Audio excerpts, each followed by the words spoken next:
Et nos clients ont été invalidés en masse. Nous avons compris que le meilleur de nos élus ont connu des problèmes parce que la Cour a rendu des arrêts. Bon, la Cour a fait son travail, mais nous considérons que ces arrêts ont gêné nos intérêts. Et nos candidats ont été invalidés en masse. Nous avons décelé des erreurs qui sont contenues dans ces arrêts.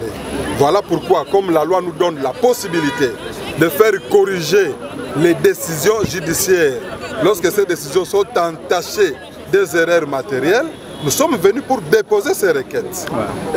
Aujourd'hui, nous n'avons pas déposé parce que le greffe a demandé à ce que nous puissions attendre l'ordre qui doit être donné par rapport au dépôt des requêtes. Donc cette action va continuer jusqu'à ce que nous allons déposer nos requêtes.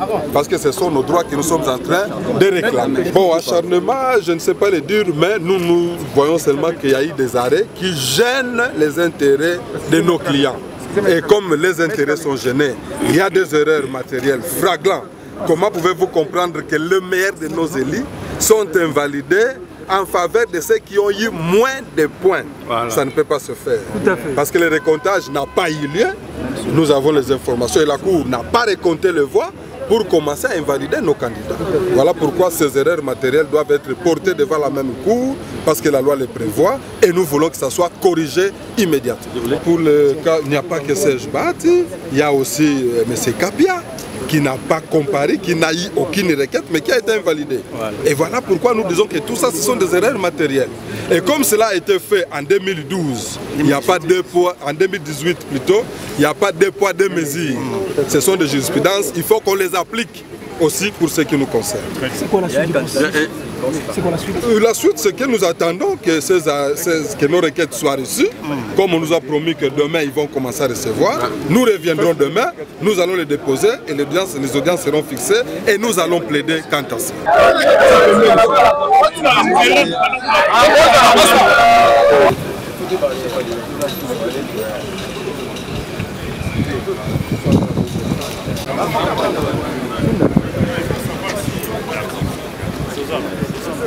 Pour chercher à ce que l'institution puisse honorer son rang.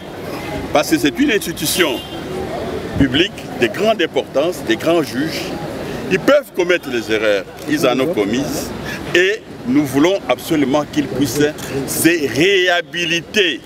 Réhabiliter leur honneur, réhabiliter leur image, réhabiliter leurs effets.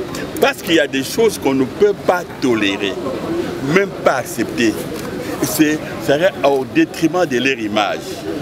Un candidat qui n'a eu que 696 voix et que leur groupement n'a eu que 936 voix. Comment on peut les faire réhabiliter? Comment on peut les nommer par la haute cour digne de son nom et invalider ceux qui ont eu plus de 10 000 voix? C'est notre pays. Nous voulons que nos institutions puissent se faire respecter. Et surtout que ces institutions-là sont gérées par des hommes qui ont la même valeur, les mêmes formations que nous autres. Nous voulons que pour eux-mêmes, et pour leur vie, et pour la vie de notre pays, qu'on ne puisse pas rester dans l'ignorance, dans l'irrespect, dans les fantaisies. On doit corriger ces erreurs-là. C'est pour leur dignité, leur image, on doit changer ça. C'est pour eux-mêmes. Merci beaucoup. Nous sommes dans un état de droit. La Cour constitutionnelle doit se faire réhabiliter. Nous avons des parents nous avons des enfants, eux aussi ont des enfants, qui les regardent, qui disent non, non, non, papa, à ce niveau-là, on ne peut pas arriver à ces erreurs. Je crois qu'il faut quand même, quand vous rentrez même chez vous à la maison, on vous dit non, papa, celui-là n'a même pas eu 1000 voix. Et comment vous pouvez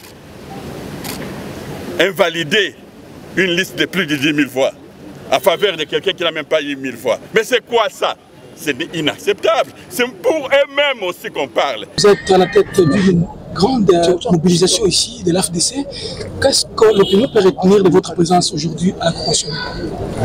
La présence des militantes, militants et cadres du regroupement AFDCA fait suite des arrêts uniques que la Cour constitutionnelle venait de rendre au terme de contentieux électoraux. L'AFDC connaît et est conscient que les arrêts de la Cour constitutionnelle n'appellent pas débat. Mais cette même loi reconnaît à son article 93 qu'en cas de rectification de l'erreur matérielle, tout justiciable peut saisir la Cour quant à ce.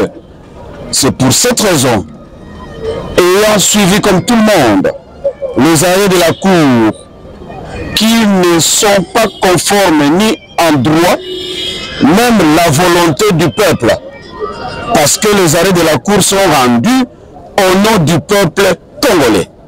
L'FDCA ayant obtenu au terme des scrutins de 2023 plus de 18 millions d'électeurs par rapport à un fichier de 45 millions, ce peuple est venu ici pour dénoncer, n'est-ce pas, le caractère de ces arrêts qui demeurent uniques, mais aussi faire entendre sa voix pour que le président de la République, chef de l'État, magistrat suprême, puisse suivre la situation qui prévaut à la Cour constitutionnelle à ce qui concerne sa lutte, qui n'est rien d'autre que le rétablissement de l'état de droit qui a caractérisé la lutte de son feu père, Étienne Tshisekedi Wamulumba, martyr aujourd'hui.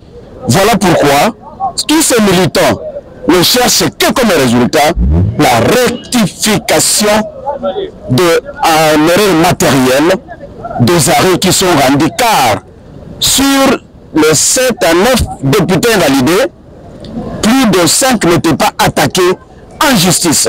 Et donc, les arrêts sont allés outre petit sans tenir compte de ceux qui étaient attaqués en justice. Merci beaucoup. La Cour a jugé bon de nous retrancher encore 6 députés nationaux par injustice. Pourquoi je dis injustice? Je commence d'abord par le cas de camarade Serge Bahati Lukwebo. Le meilleur élu, camarade Serge Bahati, le meilleur élu du territoire de Kabaré, qui avait plus de 14 000 voix. Et sur sa liste, nous avons plus de 20 000 voix. Il n'a jamais été objet d'une quelconque requête. Il n'a jamais été l'objet d'une quelconque attaque par qui que ce soit, un parti politique, ou un candidat, ou un candidat malheureux.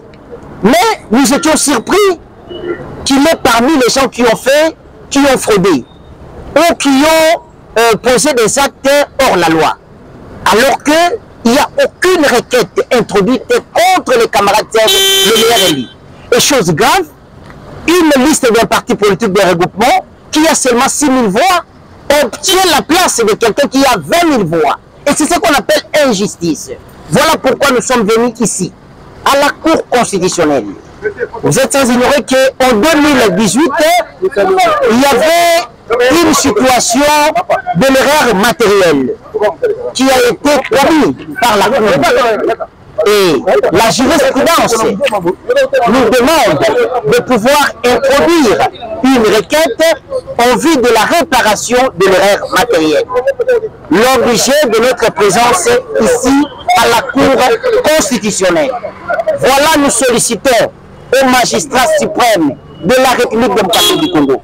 Nous sollicitons au président de la haute cour de comprendre qu'il s'agit de l'injustice, il s'agit de la jalousie, il s'agit de la haine, il s'agit de la malhonnêteté nous demandons la réparation de l'erreur matérielle au vu de rétablir nos députés, le vrai élus, dans leur siège. La justice élève une nation. Mais l'injustice divise. Quand le chef de l'État est à la recherche de l'unité nationale, les autres sont dans les complots contre les partis politiques. Au lieu de réfléchir comment accompagner les chefs de l'État, comment les donner de bonnes initiatives, comment l'aider, comment les conseiller utilement, nous réfléchissons de nos partis politiques à comploter contre la FDC.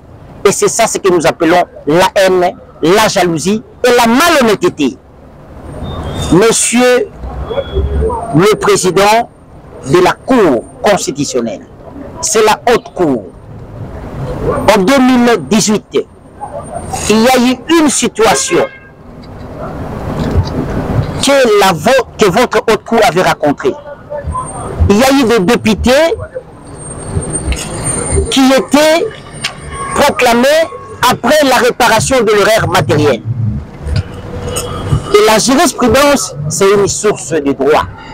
Nous sollicitons la réparation de l'erreur matérielle en vue de rétablir les vrais élus du peuple dans leur siège. Parce que c'est eux qui ont mandat du peuple. C'est eux qui connaissent la volonté du peuple. C'est eux qui connaissent les aspirations du peuple. C'est eux qui vont transmettre l'information ou le message du peuple. Mais ceux-là qui ont remplacé le vrai élu n'ont aucune mission. Nous sollicitons la réparation de l'erreur matérielle. En conclusion, lors de la campagne électorale, je vous informe, mesdames et messieurs de la presse, vous avez constaté la faible taux de participation dans le bureau de vote. Toute la population disait, en 2011, en 2018, on a voté, on a vu des votés. À qui nous avions confié le mandat, il n'avait pas siégé. Et aujourd'hui encore, vous revenez encore pour nous dire de vous voter. Est-ce que vous allez réellement nous représenter? Nous avons dit, ce n'est pas l'ancienne cour que vous avez connue, ce n'est pas l'ancien président de la République que vous avez connu, ce n'est pas les anciennes institutions que vous avez connues. Nous avons aujourd'hui un magistrat suprême qui est honnête, qui respecte les droits des élus. Et la population aujourd'hui peut avoir raison. Les vrais élus du peuple sont chassés de leur siège d'une manière injuste. Quelqu'un qui est élu, il n'a jamais été objet d'une poursuite. Il n'a jamais été objet d'une quelconque requête, qui que ce soit d'un parti ou d'un élu ou d'un candidat, mais il se retrouve à la rue. Mais c'est grave. Quand l'opposition se plaît pour l'injustice, et nous-mêmes qui sommes au pouvoir, on se plaît pour l'injustice, le président de la République et le magistrat suprême se plaît pour l'injustice. Où allons ce pays? Où allons-nous? Où allons-nous, mesdames et messieurs de la presse? Voilà, nous nous sommes retrouvés ici, devant la Cour constitutionnelle, pour solliciter la justice et la réparation des erreurs matérielles, en vue de rétablir les vrais élus du peuple dans leurs droits le plus absolu. Merci beaucoup. Juridique de notre mouvement politique FDCA qui sont venus poser une requête en annulation en correction plutôt de l'erreur matérielle qui a été glissée dans l'arrêt rendu par la Cour constitutionnelle, qui a invalidé le candidat Serge Bahati qui a plus de 14 000 voix au profit de quelqu'un qui n'a que 6 000. Et c'est comme ça finalement que celui-ci peut accompagner les avocats sont venus déposer cette requête-là. Et nous pensons que l'État dans l'état du droit, nous allons avoir gain de cause et qu'on rétablisse notre camarade Serge Bahati dans sa... C'est tout.